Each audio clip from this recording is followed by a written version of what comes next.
Bonjour et bienvenue sur minimachine.net. Aujourd'hui nous allons parler d'un mini PC de cette catégorie de produits un petit peu particulière qui concerne des engins qui viennent de Chine, du marché chinois, qui ne sont pas dans la même catégorie que les barebone qu'on a actuellement, type Nuke, Brix, MSI Cube, etc.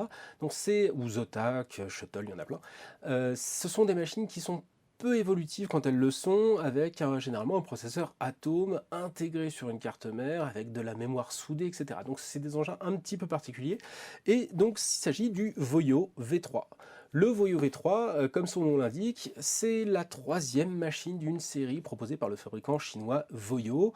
Le V3, on a d'abord testé ici, je vous ai fait un test du Voyo V1 qui était très bien sur le papier, qui amenait plein de fonctionnalités dans un format vraiment rikiki, super compact, de la taille d'une boîte de CD, un petit peu plus compact même, mais qui malheureusement avait un effet assez rapide de baisse de fréquence de ses processeurs pour tout simplement éviter de trop surchauffer. En fait, la conception elle-même du produit était absolument abominable, tout était fait à l'envers, ça chauffait énormément, et donc le processeur, pour se sauvegarder, baissait ses fréquences, et on avait sur le papier un engin super bien, et en pratique un engin qui était vraiment en deçà niveau performance. Donc si on l'extrayait de son boîtier, si on faisait les choses intelligemment avec un dissipateur plus imposant, on avait une solution qui était très efficace. Donc Voyo V1. Voyo V2, je ne l'ai pas eu. En fait, il a été très peu commercialisé. Ça a fait un bid chez Voyo. C'était à peu près le même engin, un peu plus épais, qui était, à mon avis, un des plus intéressants du genre, mais j'ai pas voulu tenter l'expérience. Mais ça n'a pas marché. Je ne sais pas pourquoi. Peut-être une histoire de calendrier, etc. Et donc Voyo revient à la charge avec le Voyo V3. Le Voyo V3, c'est ceci. Ceci, c'est un PC complet. Et ma foi, un PC qui est fort bon, fort efficace. Le Voyo V3, comme vous pouvez le voir, c'est un engin qui est super fin et qui contient tout ce qu'il faut pour faire tourner toutes les applications d'aujourd'hui, et qui a la particularité d'être en plus totalement fanless, donc pas de ventilation, pas de pièces mécaniques, et il fait absolument zéro bruit. Donc c'est vraiment une solution qui est très intéressante, on va la détailler tout de suite. À l'intérieur de la boîte, on a quelques éléments, il en manque un là, j'ai pas remis la main dessus, c'est tout simplement un câble mini HDMI vers HDMI, puisque la sortie de la machine est du mini HDMI. On a également un adaptateur secteur qui est, ma foi, assez intéressant par rapport au modèle que j'ai pu avoir sur le marché habituellement. Je l'ai reçu en version US avec un adaptateur européen, donc un truc très classique.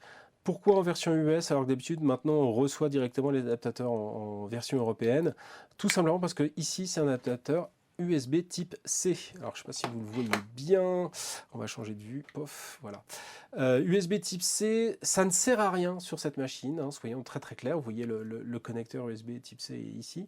Ça ne sert à rien puisqu'on ne va pas la débrancher tous les 3 matins, et c'est pas comme une tablette où il y a vraiment plus de sens.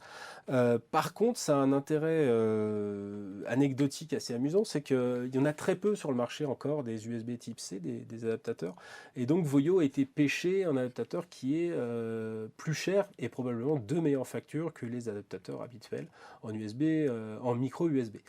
Pour en avoir testé pas mal, il y a beaucoup de déchets dans ce qu'on reçoit du marché chinois en adaptateur micro USB avec des tensions qui sont pas bonnes, qui bougent, etc. Là, c'est du 12 volts de 2 ampères, très classique. Donc, mis à part qu'il est en version US et en USB type C, ça fonctionne plutôt pas mal. Il manque à cette machine, à ce panel, donc le câble, j'ai une petite dock et une carte de garantie qui vous sera pas forcément super utile a priori.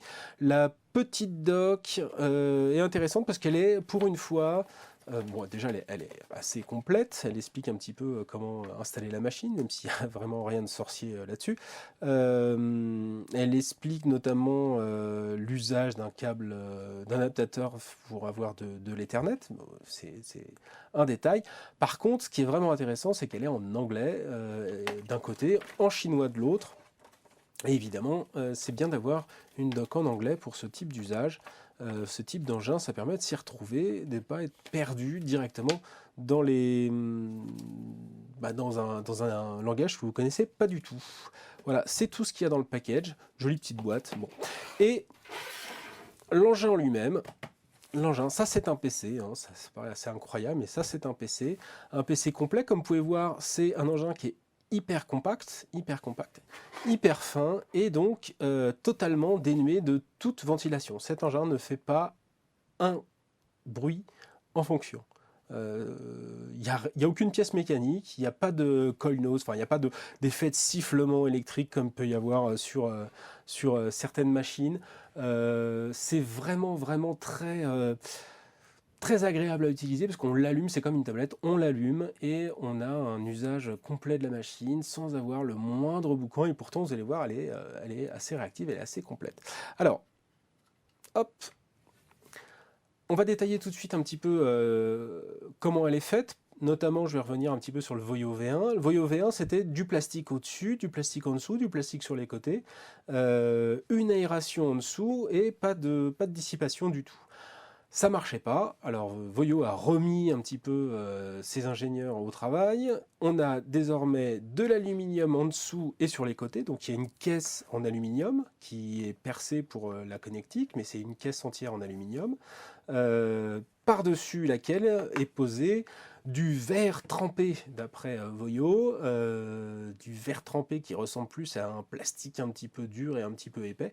À mon avis, c'est pas du verre, mais même si ça résonne comme du verre. Je n'en suis pas certain, mais j'ai pas envie de le casser pour être sûr.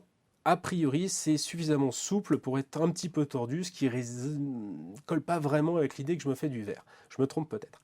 Voilà. En tous les cas, avec ce châssis en alu et ce verre trempé, on a une solution qui ne pose pas de problème de chauffe. Elle est très chaude hein, quand elle fonctionne, mais en tous les cas, ça ne va jamais mettre le processeur en basse fréquence pour fonctionner. Donc c'est plutôt pas mal. Le look est assez sympa, hein, c'est très fin. On a juste un logo Voyo, un logo mini PC. À mon avis, c'est très simple de faire sauter cette partie supérieure et de mettre par-dessus une plaque d'alu ou de cuivre pour avoir une esthétique un petit peu différente et plus le logo Voyo. Petit bouton en façade qui est peut-être la seule fausse note de cette machine, puisque on a toujours ce clic un petit peu moche et on se rend compte très vite que c'est du plastique. Par contre, le reste, c'est plutôt assez classe. On a ce petit liseré découpé sur le haut, du châssis en alu qui donne des petits reflets un petit peu brillants. C'est vraiment pas désagréable.